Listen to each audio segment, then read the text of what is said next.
Gitti zaten ya. Bayağı gitti abi.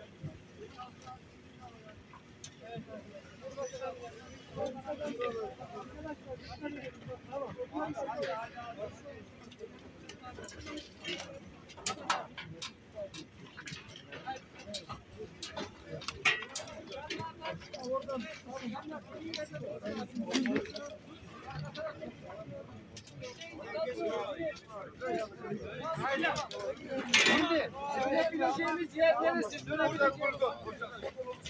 Sağa doğru. Yasin abi ya Aras. Yensin ben sağ basıp alayım. Sağdan biraz sağdan. Bana gel, bana doğru gel. Başını aşağı indirme. Bana gel kaldır. Başını kaldır. Ayaklar aşağı, ayaklar aşağı. Ver.